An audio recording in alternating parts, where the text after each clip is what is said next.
It's Murdoch McAllister here. Welcome to the online Oceans and Fisheries Quantitative Seminar. So I'll first read out the acknowledgement, land acknowledgement. So we'd like to acknowledge that we are gathered today on the traditional, ancestral, and unceded territory of the Musqueam people. So I'll introduce Eric Parkinson. He's our speaker today. Eric has been an adjunct professor at UBC and for the IOF. He's been an adjunct professor for many years. Eric's retired freshwater fisheries research biologist, was with the BC Ministry of the Environment. He had an office at UBC within the IOF and previous versions of it. And he's focused on researching and modeling BC fishes and freshwater fisheries, and he's been involved in a lot of different fieldwork type projects, modeling projects, analysis of associated data sets. He's specialized on doing research on small lakes ecology and recreational fisheries management, large lakes ecology and fisheries management. He's worked a lot on BC hydro project effects on native fishes, and you'll hear more about that in his talk today.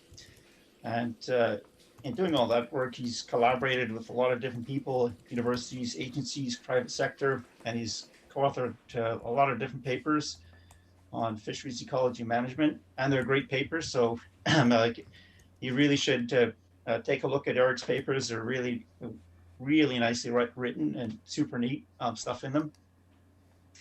And Eric sat on numerous graduate student supervisory committees, and those students have been extremely lucky to have Eric as a committee member, because if he's on the committee, he really takes care of you, and he's almost like he's kind of a shadow supervisor. He works really closely with the students and really helps them along. As you may have heard, well, Eric he's officially retired about 5 or 6 years ago, but if you ask his wife Anne, you'll hear that Eric is actually not retired at all. He's actually probably working harder now than he did when he was employed as government scientist. So he's doing a lot of work on consultancies, collaborations, me included, and he continues to mentor graduate students. And so with that, I'll put it over to Eric. Well, it's a bit unusual talking without seeing people, but here we go. I actually retired, I became a pensioner. I retired from the provincial government 10 years ago. And since then, I've been doing one of my primary things that I've been doing is working with the impacts of hydropower on fish. And just as sort of background, I was in small lakes management. Small lakes management is not a big money operation. Hydro is exactly the opposite. BC Hydro is a publicly owned utility which generates an awful lot of power. Most of it is from hydro. There's some non-hydro renewals. And the Bridge Seton system, which I'm going to talk about today, supplies about 7% of BC Hydro's power. And the price of that power can vary a lot depending on whether they're selling it into the peaking market or they're selling it into non-peaking power. Just for context, in terms of some of you may have heard about how much these hydropower installations cost. The Mica upgrade, so this is on Mica Dam, which already had 4 turbines, which were quite capable of using all the power coming down the river. They installed 2 new turbines for $714 million. There's no additional power being generated out of that. It's simply so that they can take advantage of peaking power, spot price, and complement their non-hydro renewals, which can't be sort of turned on and off. In that sense, hydro acts sort of like a big battery in the electrical system. So when everybody turns on their oven, they turn on turbines. So mainly what I've been working on is entrainment, and I'm going to talk about that first and then run through the rest of my outline. Now, this talk is, in a sense, almost the opposite of what I'm anticipating Carl is going to talk about. This is much more a focus on the process by which the decisions are made in this system, as opposed to the details of the modeling and analysis. There is a lot of modeling analysis in the background, but I'm not necessarily going to talk a lot about that. So the first thing is what is entrainment?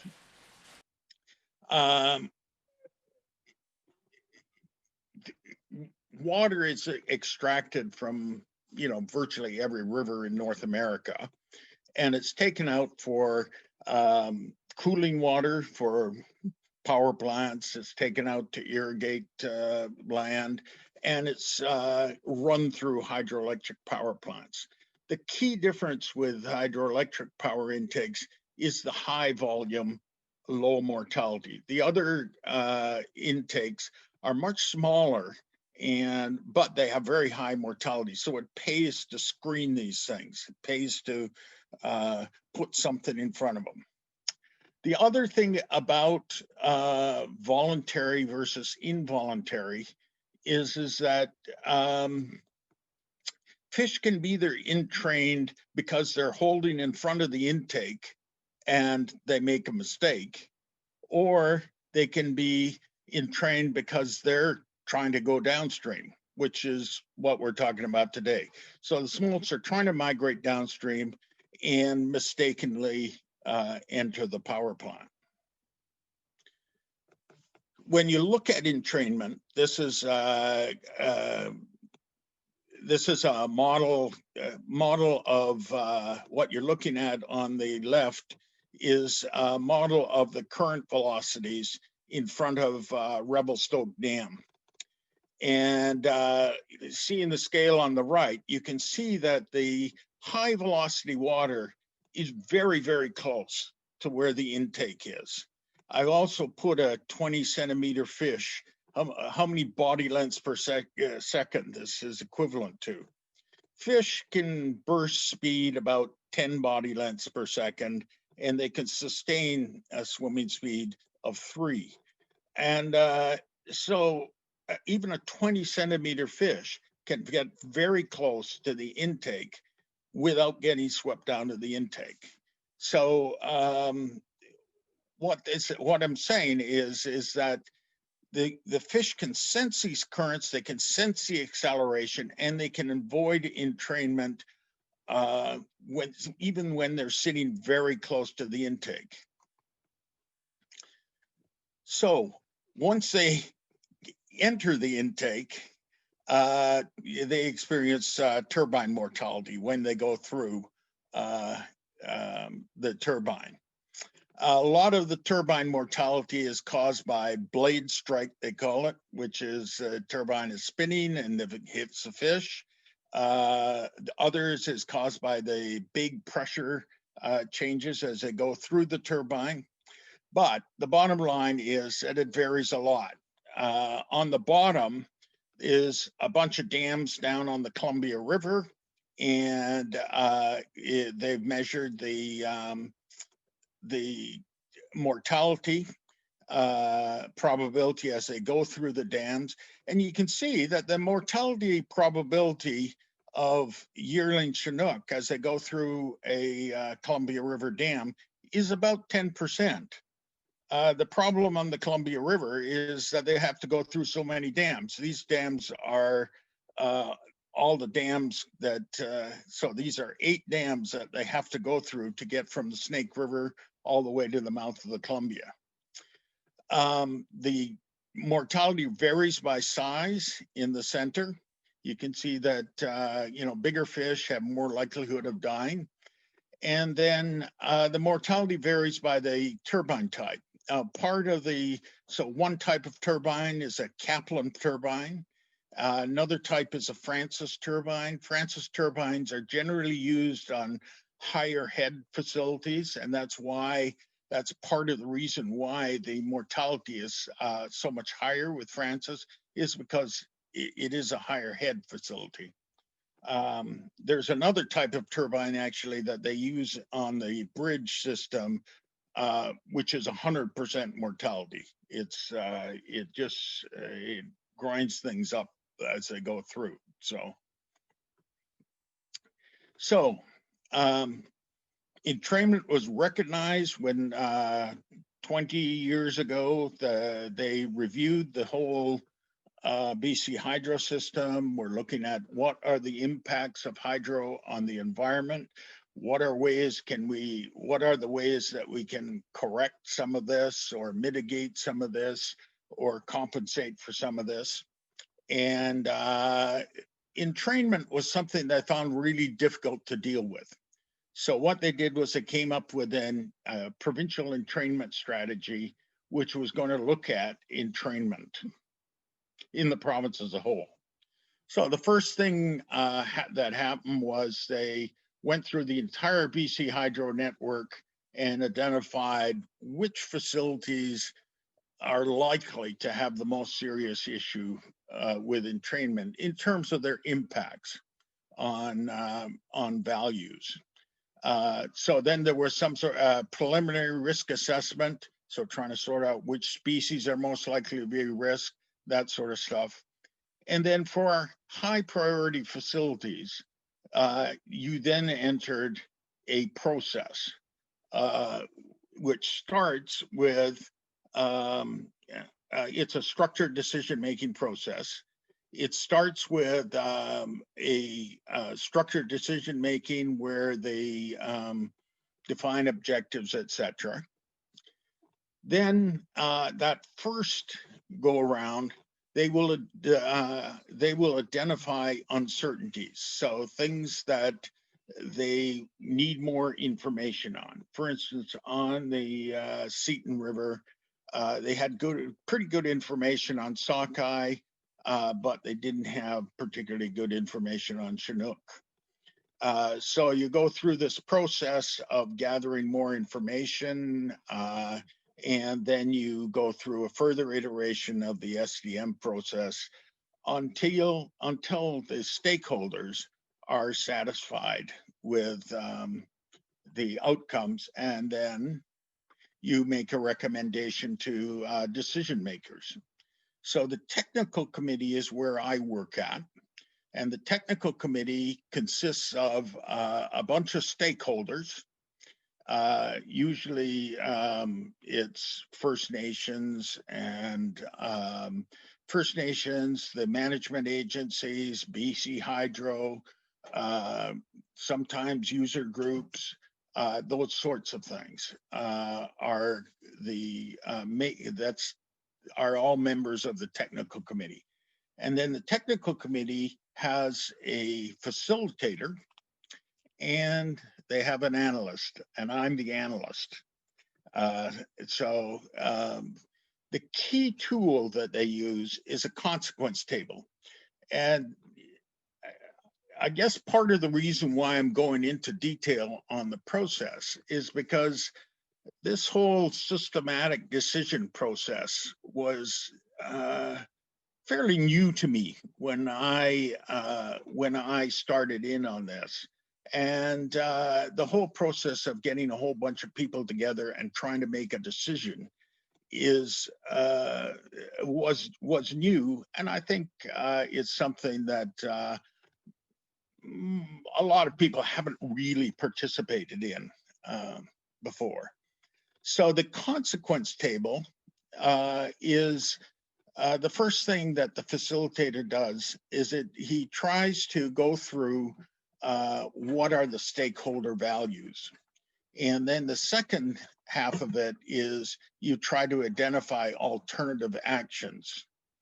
The values are defined by the stakeholders. So the sort of first session, stakeholders can put whatever they want in. And the facilitator, if he's a good facilitator, lets everybody put in what they want. And then they may try to hone it down by consensus to try to get it down to some sort of reasonable number, and try to eliminate duplication, all of that sort of stuff. And then the alternative actions, which are the columns, are based on past experience, people's solutions that they suggest, that sort of thing.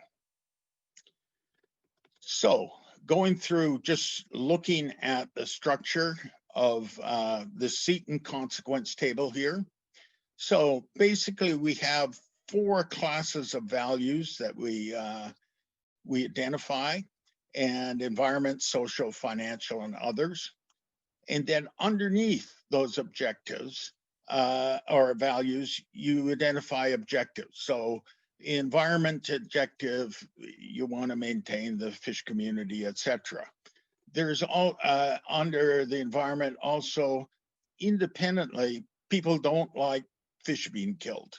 So it's just, sometimes it's framed as meaningless killing of fish, which is the way some of the stakeholders define it. So you're trying to minimize that. Another thing is that you may be trying to enhance, in the Seton case, enhance wildlife abundance, so that some of the fish populations support wildlife in various ways. And so you want to make sure that you're accounting for that. The social is basically the harvest side of things. The financial is the BC Hydro stuff, and that they're concerned about keeping costs under control. And then there's some other stuff which has to do with you don't want the dam to collapse and that sort of thing. Finally, the performance measures are, for each objective, you have a measure that can be used to evaluate whether that objective is being met or not. And this isn't a complete list, but this is just some of them. The columns in a consequence table are management policy options. And most of them are mitigation compensation options, and typically it includes a do nothing option, which is a base case. So here again is the Seton consequence table. This is actually, the management actions now have been honed down to just 3 alternatives. One of them is you stick a net in front of the intake. Another one is modified operations. So when the smolts are moving, you shut down the plant. And then finally, there would be a compensate option. You could put a spawning channel on the you could put in a spawning channel so that it would increase the number of smolts coming down to account for the number of smolts that are dying. And then the analysis consists of filling in all the cells. The process of filling in all the cells is a mixture of consensus opinion making. So if you can't, if there are measures that you can't quantify, either there's a lot of uncertainty to them or people can't agree on exactly how you would quantify it, that what you would try to do is you would try to get a consensus, whether it's positive, negative, or neutral, that sort of thing. But for as many as you can, you try to quantify each one of those. And that would have been my job going through that. So if you are trying to predict the PM values, you have a whole assortment of things that shove into model prediction of the performance measures. So we have different reservoirs do different things. The Seton Reservoir is not a storage reservoir. It goes up and down maybe a meter, whereas the other reservoirs in the system can fluctuate by 30 to 50 meters per year, which is a lot of fluctuation, clearly affects the fish species in the lake. So there's species mix. Some reservoirs have anadromous fish, some don't. That sort of thing makes a big difference. And you would build fish population models to try to sort out, how the fish population would change in response to the entrainment mortality stress.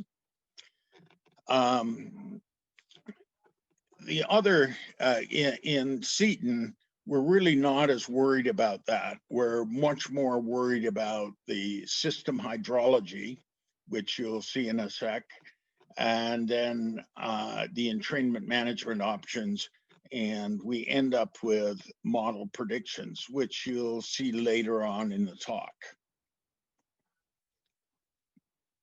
So I'm just going to describe the bridge Seton system. And so bridge Seton system consists of a fairly large river. 96 average annual flow is 96 cubic meters per second. The Seton River is quite a bit smaller, about a third the size, and both of them flow into the Fraser River. And here's what they look like. They're both high relief watersheds. They're glaciated. The Bridge River is more glaciated than the Seton. The Seton tends to have clear water. And but whereas the bridge has a lot of glaciers and it has quite colored water.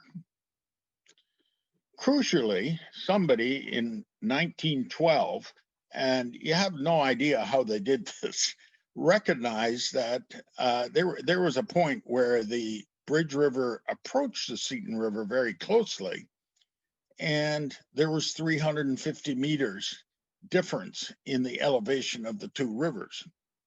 And so they said, aha, we could build a tunnel through here. And so what they did was they built a dam. It's 3 dams, actually. They built storage dams on the bridge. So these are the ones that fluctuate a lot. And they built the diversion dam at the outlet of Seton Lake, and then diverted most of the water from the Seton drain, or the bridge drainage, into Seton Lake. So out of this system, you can generate power. And so there's a fairly small power plant up at the very top end at La Joye.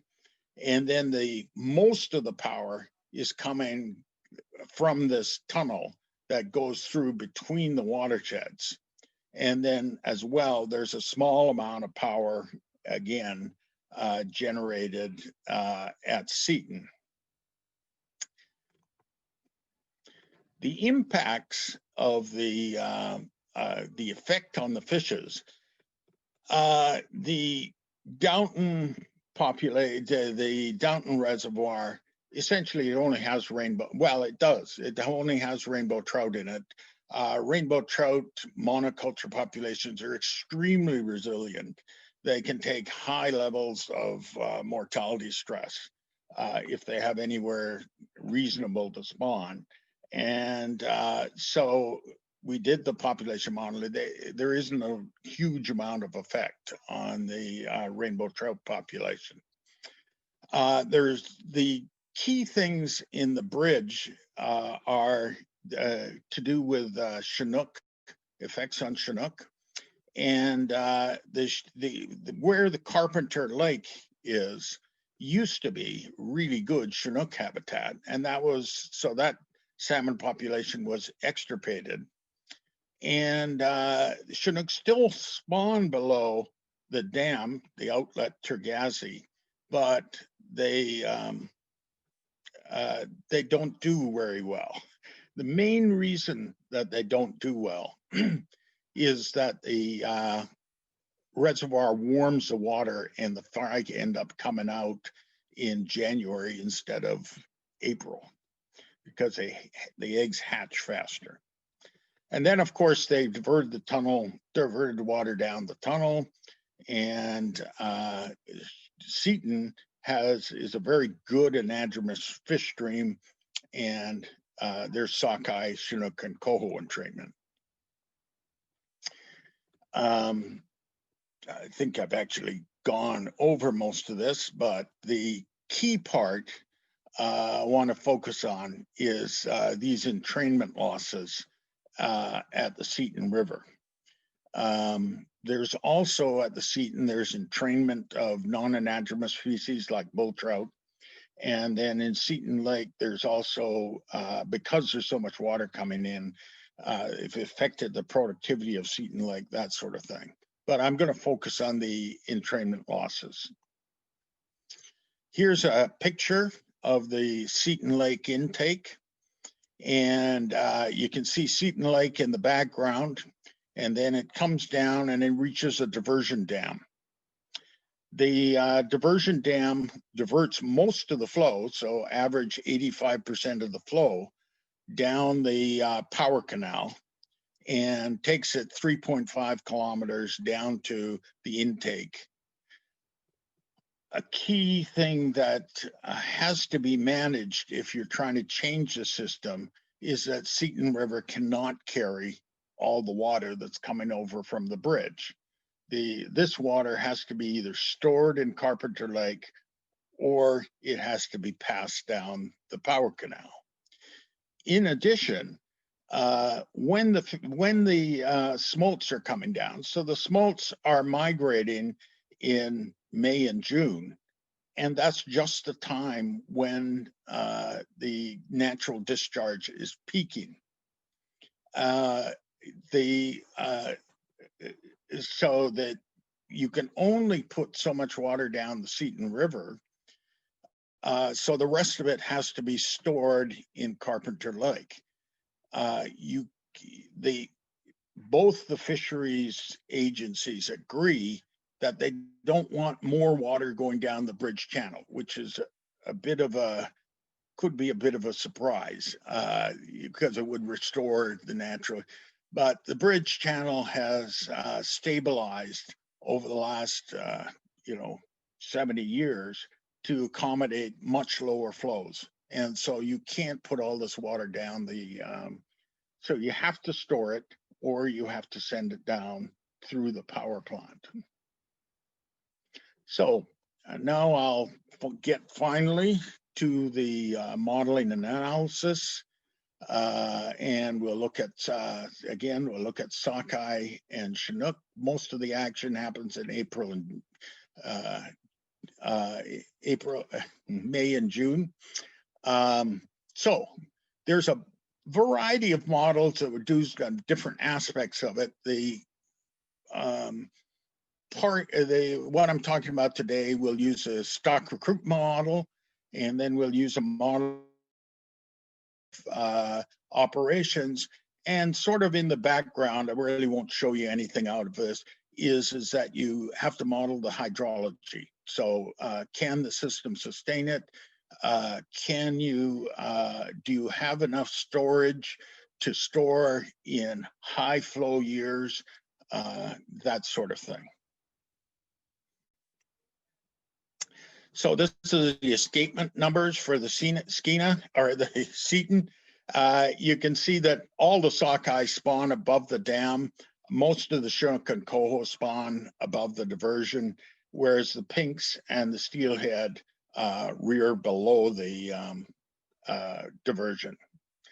The data set is captured in an inclined plane trap in the river. You have standard sort of mark recapture procedures.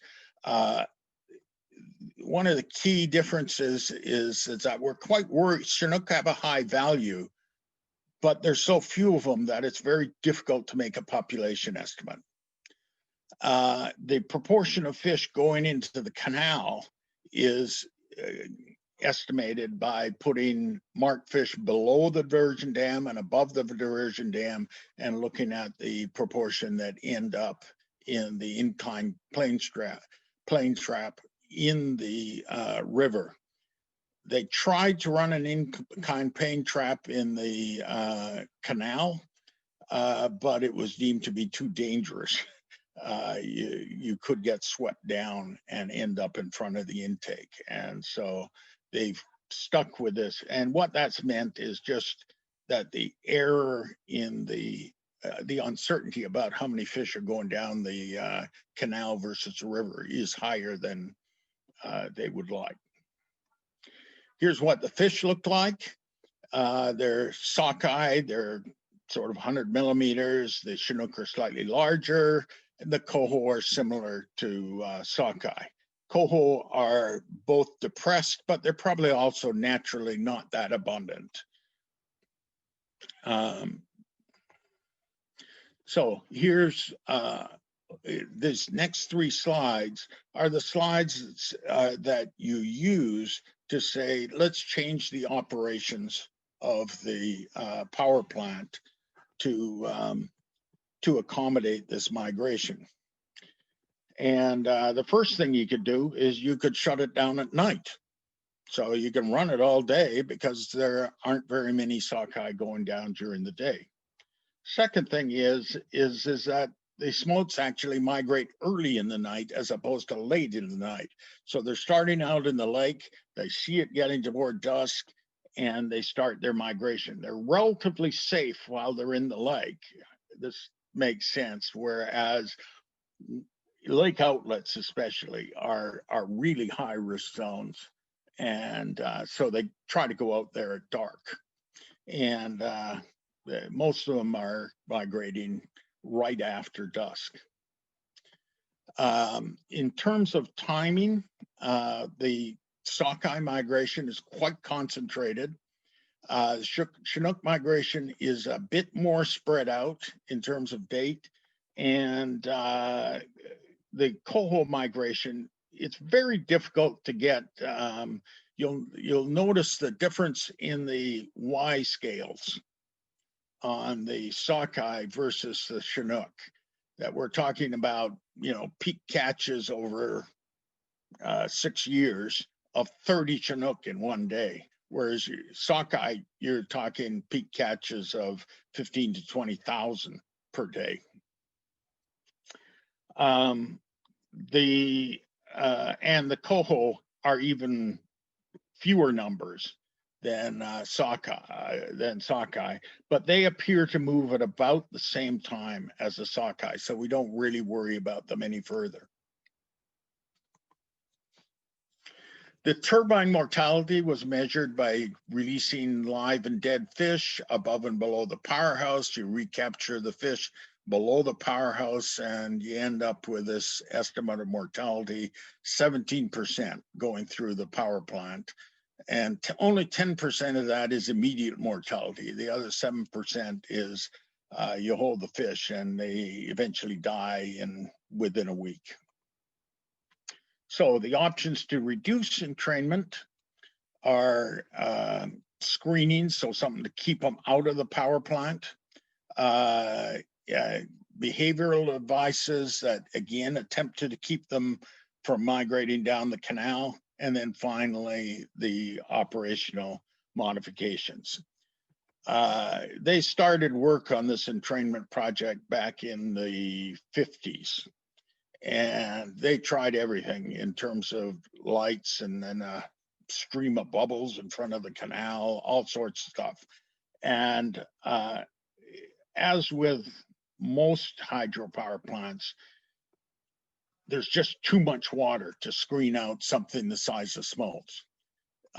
In years when there's pink salmon, they do screen out the pink salmon that get above the dam. And so they can do that, but the screen that you're required to screen out smolts is just too fine.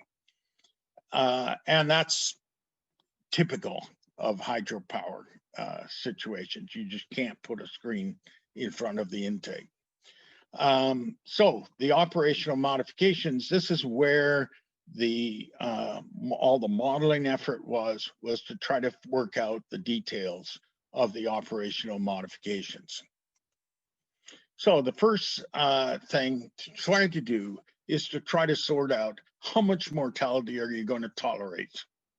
So the committee has to come to some sort of agreement that some people may want 0, and that's a legitimate viewpoint.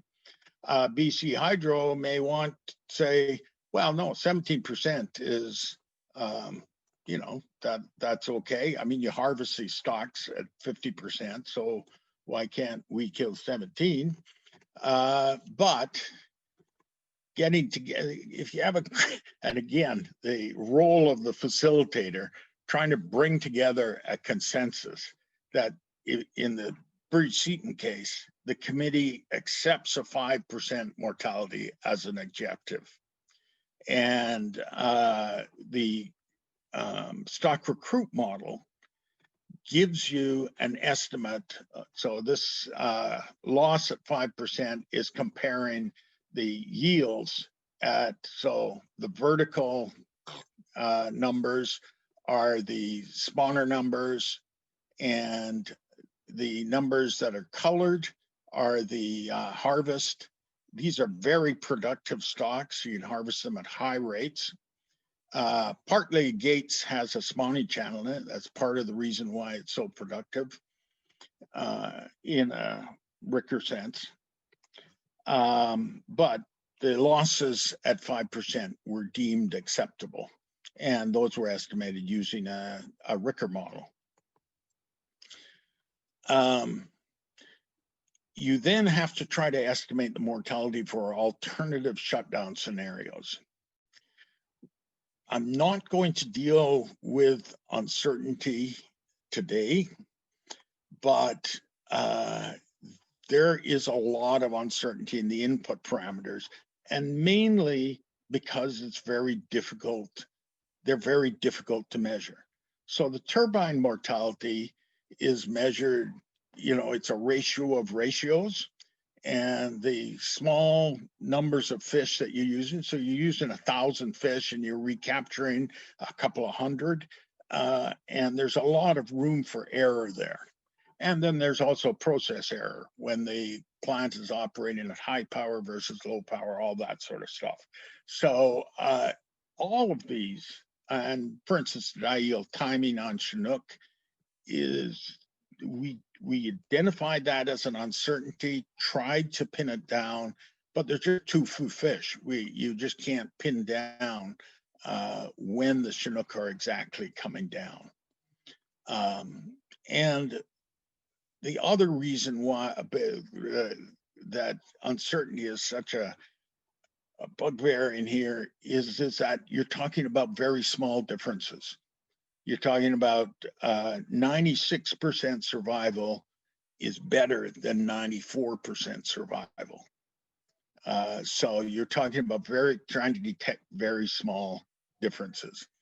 And what the policy options are, you can either shut it down partially. So you shut it down for, say, 6 hours just after dusk, or you can shut it down for the entire day.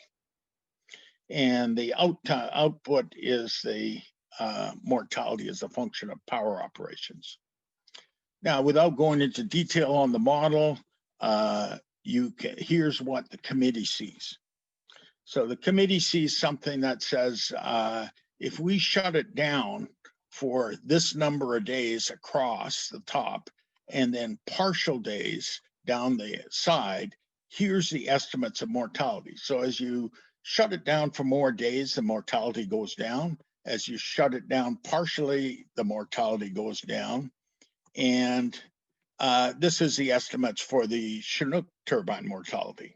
And you'll notice that these, well, you may not notice, but these are higher for a given number of days of shutdown.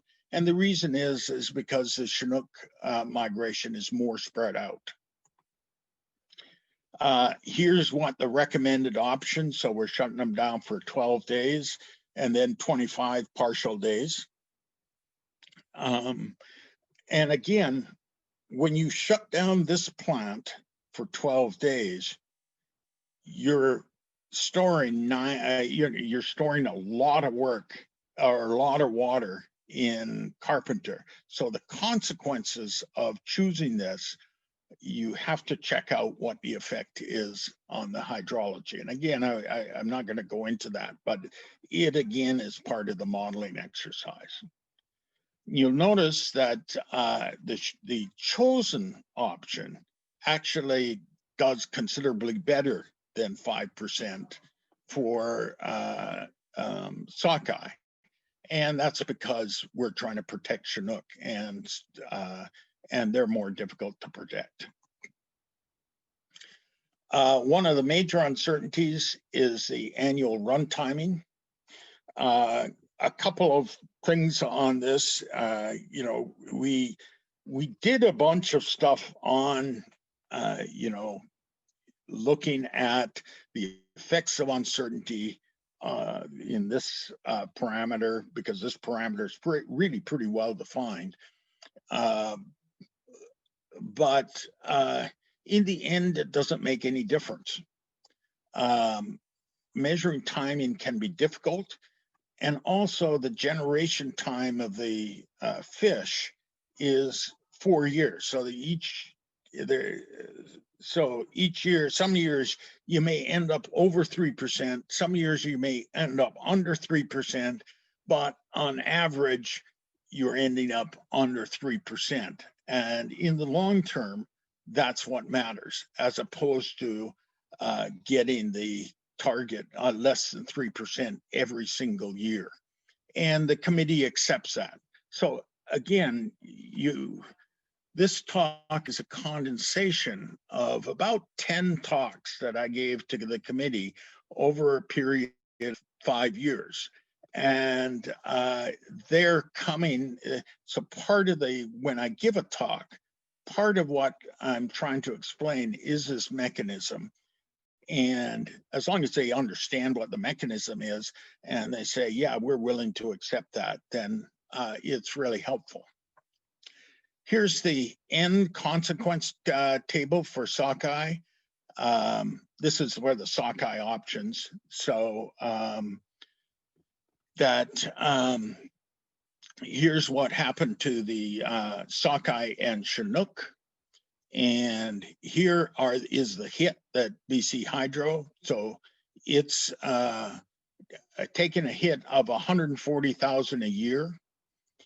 And there aren't any regulatories, dam safety, etc. concerned. One of the things that was difficult to define was the spill risk, because the spill risk is something that says I'm going to have to dump a lot more water than I thought I had, because it's a flood risk, and it's to protect the dam. And that was very hard to define.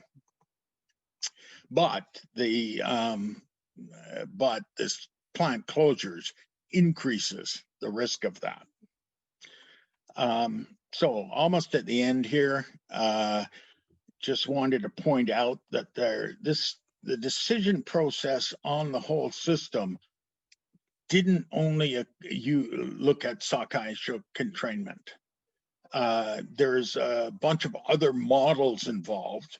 So there's a model that models the water loss in the reservoirs. There's a model that models the economics of power generation.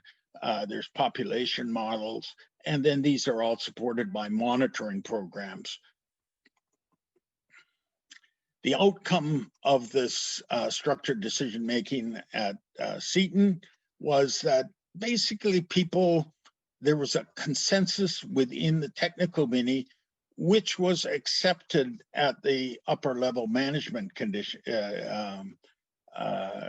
level, that we had good protection for both the Sockeye and Coho, adequate protection for Chinook, and we also had acceptable maximum flows in the Seton. So we didn't have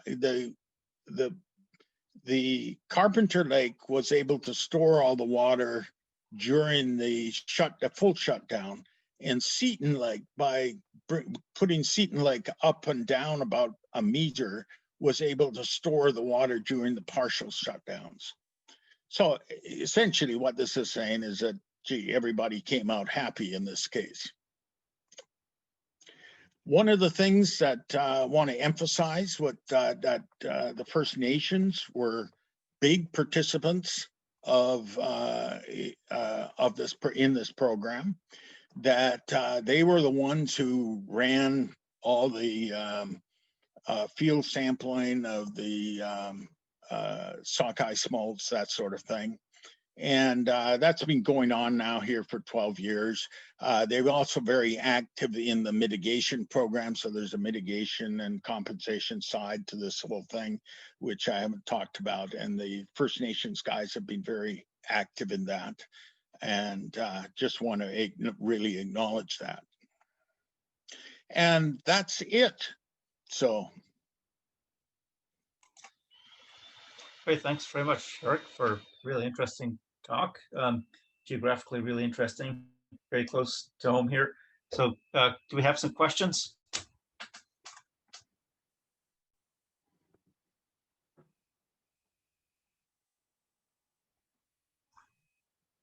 I got one if nobody's going to jump in there, Eric. I'm a bit surprised that you're actually able to get complete consensus. You didn't have any stakeholders who just dug in their heels and said, no, the only thing that's acceptable is 0. Is that right? Well, it's partly because I've chosen this particular technical committee. I've done about, let's see now, I've done 8 of these. And this is probably the most successful one. So we were able to get true consensus on the whole thing. And a lot of that had to do with the heavy involvement of the First Nations guys, that the First Nations guys were really committed to, achieving some sort of consensus on it. And so, yeah, that doesn't happen in all cases. For instance, on the Revelstoke mica, which is another one, much bigger dams.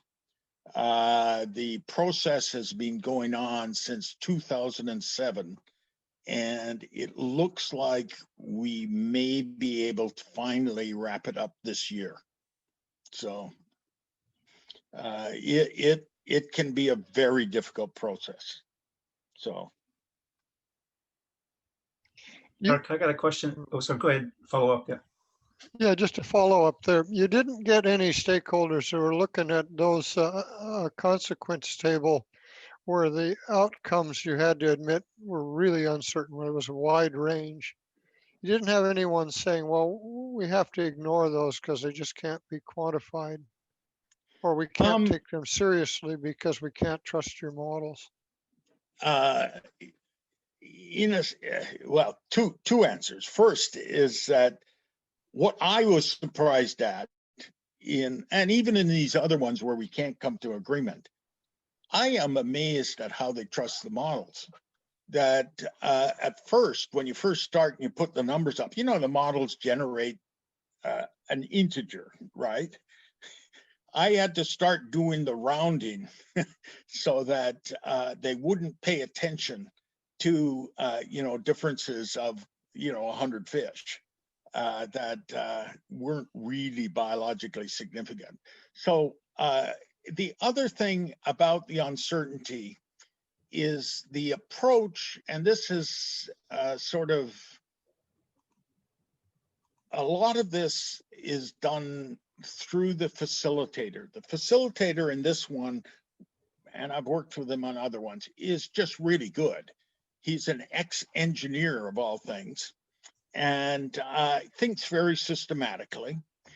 And what the committee, in cases where things were highly uncertain, they tried to choose between the options just which one was better than the other.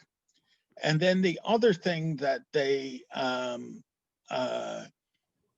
did was the committee, if they understood it, they were accepting that you couldn't measure it. So I'll give you another example on another system. which is easier to understand why you can't measure things. On the outlet of Arrow Lakes, there's a problem with sturgeon entrainment. And the significant level of, the biologically significant level is 1 sturgeon per year. And you just can't measure that mortality. You may do the monitoring for 10 years and you get 9 sturgeon, but then the confidence limits on that are huge.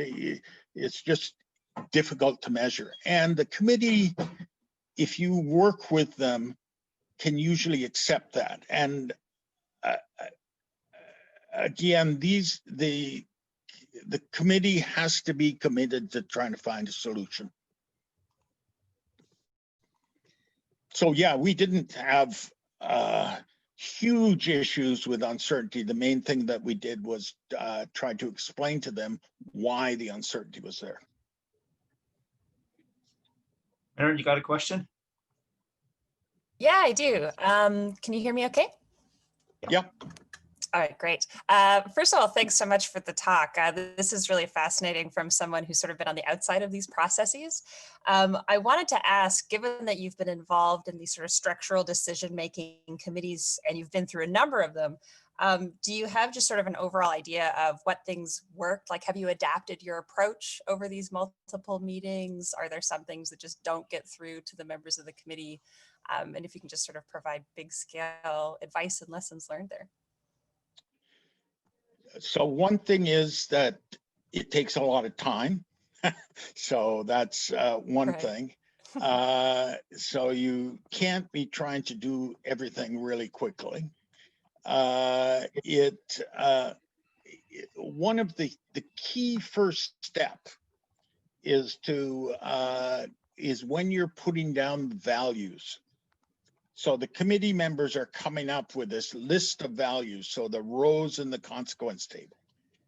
And the committee members have to be able to include absolutely anything they want. Now, you may, by consensus, sort of aggregate some of those, and frequently you do. But that's the initial buy-in to the process, is that the committee members see that they can stick anything they want in there. And then, the facilitator works with them. How do we measure that? What's the measure of success? And then they work through, what is a final list? And then how are you going to measure it? And that's really where you get the buy-in. Great, thank you. Oh, and I guess the other thing in terms of the modeling has to be simple enough that if you see a result that you don't expect, that you can understand how that result came about just by reasoning your way through it. You can't have a really complex model which says, oh yeah, this is the answer. You're just going to have to accept it. The model has to be simple enough that they can say, oh, I see now why you can't do that. Eric, what's the usual time frame in terms of when you start to show results, when you start the meeting with committee, and then there's a lag before you can assemble data and all the information and then produce results? It can be quite a while, can it? That doesn't help you, does it? It can be a long while. But the initial set of meetings, right? So you meet, you sort out what the performance measures are, you do what the options are, and then you identify, and then you do some preliminary modeling to show some results. People are not expecting those to be the final results or anything. What we're trying to do at that stage is identify uncertainties. So things that we have to go out and collect more data on.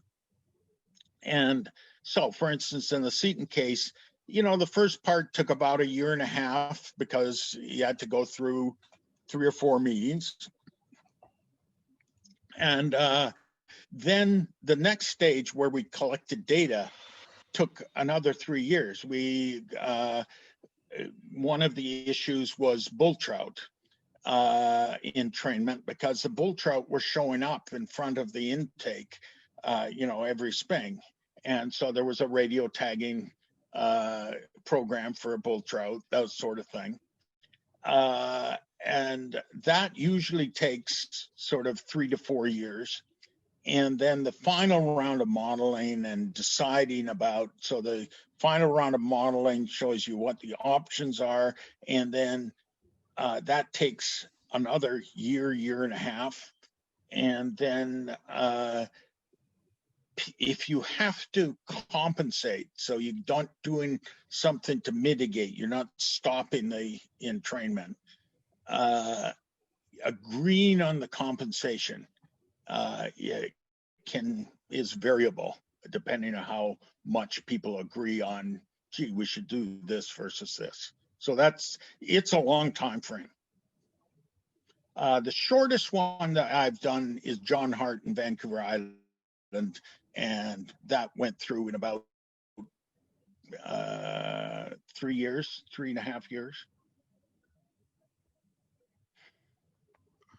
Like I said, the Revelstoke one, it's been going now for 12 years. Wow. So it doesn't look too great for our situation on the Middle Fork and Willamette. All those complexities. My goodness. All right. Oliver, did you have a question? Yeah, I did. It was was the failure of the lights, the noise, and the air bubble behavioral deterrence measures, was that specific to this project, or do those measures, do they have some precedent of working in other contexts? Some do. One of the things that they use on the Columbia is what's called louvers. So in other words, what a louver is, it's just like a Venetian blind on your window. And it lets the flow go through, but the fish approach these things and then avoid them. And that works. That's how they direct fish on the Columbia into the bypass system. And that's a common approach. The bubbles really didn't work. The lights,